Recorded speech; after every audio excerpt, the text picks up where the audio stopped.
What's up guys, welcome back to another episode of the Crawley Crew. Today I'm out here doing video for an upcoming video about slow motion, but today I want to talk about something that I found out last week when I was doing the video how to remove noise from your audio. As many of you know, I use the Rode VideoMicro and the VXR10 to record the audio for these videos, and they work pretty well in the Canon M50. Now I've mainly been using the VXR10, but when I was doing that video last week, I wanted to kind of give a more real-world scenario for people who probably have the EOS M or an equivalent camera, and then a lot of people have the Rode VideoMicro. But when I brought that audio file into post, it sounded a lot more tinny than the audio in all of the rest of my videos, and I was a little bit confused. I ended up boosting the bass to try and bring it to where I normally had, but then I started doing some research on the microphone that I have mainly been using, which is the Movo VXR10. And so today I want to talk about 3 reasons why you should get the Movo VXR10 over the Rode VideoMicro. Now, I think it's important to say right here that I've never talked to Movo, I've never been in contact with them. I bought this microphone with my own money at the suggestion of another YouTuber that you probably know, DSLR Video Shooter. And so it was because of his video that I ended up getting the Rode VideoMicro.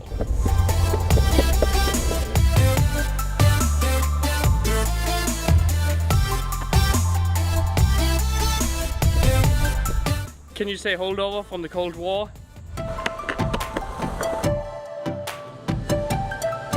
Now, number one is pretty obvious. It's the price. It's about $20 cheaper than the Rode VideoMicro.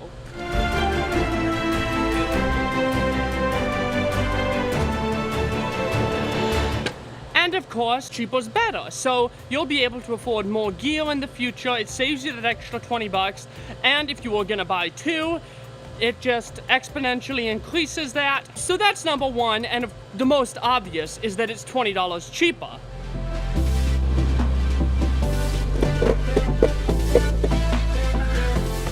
And number 2 is volume. The Movo VXR10 is about 6 decibels louder than the Rode VideoMicro. Therefore, you can lower the internal preamps of your camera. The higher any preamps go, the more is going to introduce noise and hiss into your audio, which is something we really want to avoid. No one likes noisy, hissy audio.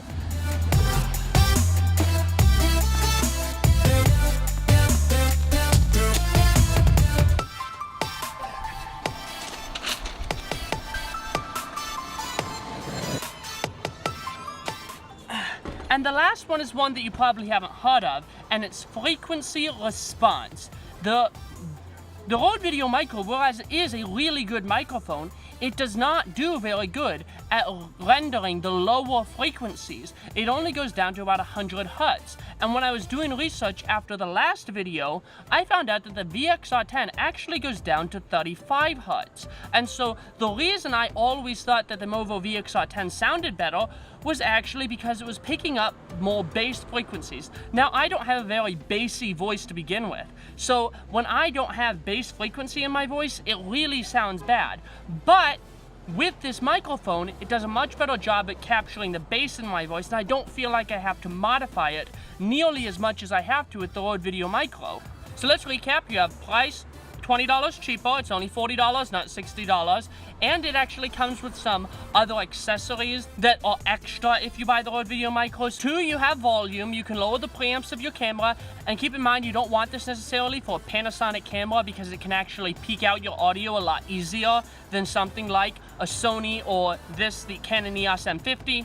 And number 3 is frequency response. It does a better job at producing the bass, which is something that sounds a lot better in voices like mine that aren't naturally more bassy. Now, you could add bass to the Rode VideoMicro, but it just is not exactly the same. Just like a camera's dynamic range, I can fake dynamic range with this camera, but it's never gonna bring up to the level of a camera that has good dynamic range. If you have a camera with a bad frequency response, even if you tweak the audio to make it sound a little bit better, it is never going to match a microphone that has a better frequency response. So So those are the 3 reasons that I think the Movo VXR10 is better than the Rode VideoMicro. Tell me what you think down in the comments section.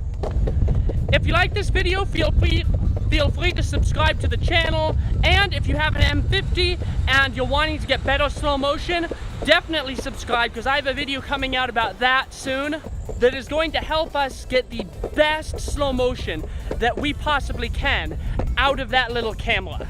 If this video was helpful, be sure to hit the like button, and I'll see you in the next video.